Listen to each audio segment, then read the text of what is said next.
Sinners may have just changed the game for original movies, and for the better. Hollywood has become a very risk-averse place. Major studios have been investing in less films with higher budgets, with a movie that costs $100 million now considering to be moderately budgeted, which is crazy to say. And most of these films are what we call event films, which in today's day and age are entirely sequels or based on franchises or IPs that have been around for multiple decades. Therefore, it's become rare to see a movie of this scale and budget that's completely original and director-driven get backed by a major studio like Warner Brothers. We do still see a director get a massive budget from a major studio sometimes and get to do whatever they want, but lately that's sometimes backfired, including The Creator, or most recently Warner Brothers' own Mickey 17, directed by Bong Joon-ho. A great movie that not enough people went to see in the multiplex. Many of us have been waiting for an original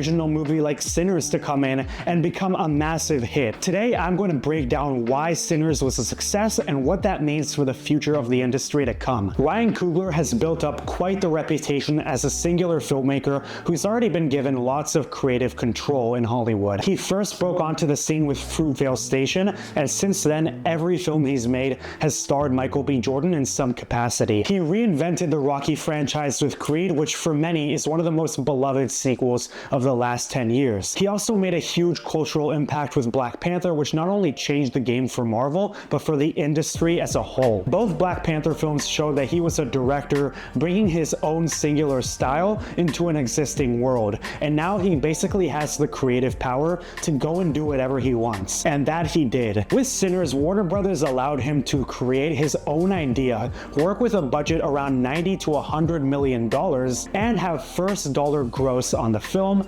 something hardly any directors in this day and age are given. Going into Sinners, Warner Brothers marketed it as an original idea of a scale and creative drive we probably hadn't seen from a major studio since Jordan Peele's Nope, as well as an A-list actor Michael B. Jordan as its center. Horror films already excite audiences, and the film had rave reviews from critics with a 97% on Rotten Tomatoes. And when Sinners finally hit theaters, it was a phenomenon. Its $48 million opening marked the best start for an original film since Jordan Peele's Us, which made $71 million in its 2019 opening weekend. It received an A cinema score from audiences, making it the only horror movie in 35 years to receive that A cinema score. An exit survey from the film opening weekend determined different factors that led people to buy a ticket to see the movie. 47% said it was Jordan, while a big 40% cited Coogler. 45% said they heard it was good from friends and family. 81% plan on telling their friends to see Sinners in a theater, no matter what, not at home. Hearing these reasons as to why people went to see the movie in theaters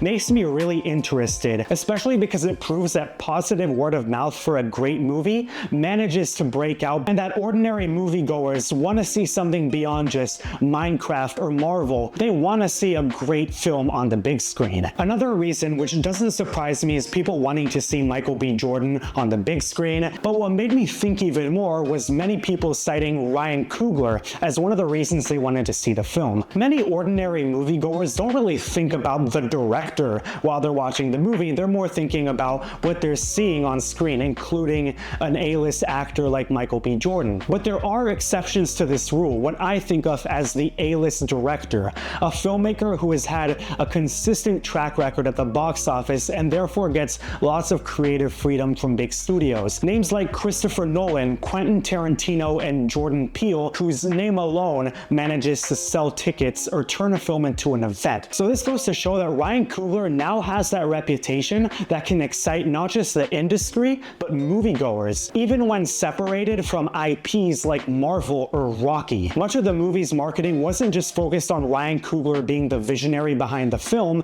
but also him sort of showing off all the different technical and filmmaking aspects of the movie, and I think that seemed to really pay off, emphasizing the director as the center of the film. In terms of the movie itself, It's incredible. I got out of it and said, they don't make movies like this anymore. Michael B. Jordan, Haley Steinfeld, Delroy Lindo, Wunmi Masaku, and Jack O'Connell all kill it. The movie is constantly transforming, challenging, entertaining. It's full of energy, pride, soul, and terror, and leaves a lasting impact in the way it executes its themes, as well as the gorgeous imagery. Even though any sort of element of horror often attracts audiences, Sinners isn't boxed in by one genre that would have made it easy for studios to market. It takes from many different influences and aspects of storytelling and filmmaking, and outgrossed many films that are more easy to identify as a horror movie, like Scream 6, A Quiet Place Day 1, Smile 2, or Nosferatu. So what does Sinners ultimately mean for Hollywood? Let's recap. Hopefully it'll show people that new A-list actors can still be formed in this day and age. Sinners also emphasizes the possibilities and importance of the director as the star, Ryan Coogler now having established himself as a well-known name among general audiences. I also hope it'll urge Hollywood to embrace risk,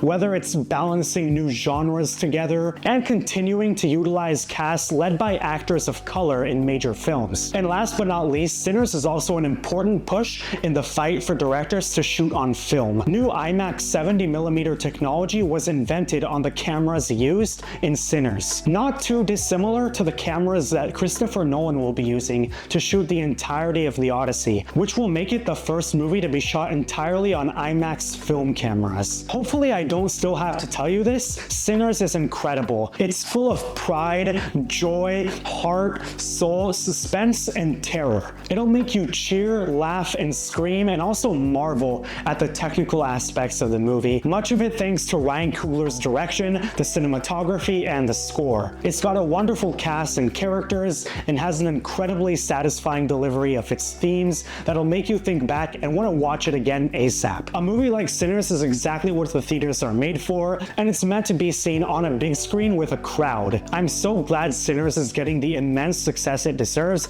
and I can't wait to see the possibilities it'll create in an industry we thought was now mainly driven by franchises. It's a film about culture and legacy among many other things, and that may also speak to the impact this movie has. Let me know your thoughts on the movie, and what else do you think Sinners is going to influence in Hollywood now? Let me know who your favorite characters or performances were, and what part of the film resonated with you the most, and of course always stay tuned for more content here on the channel.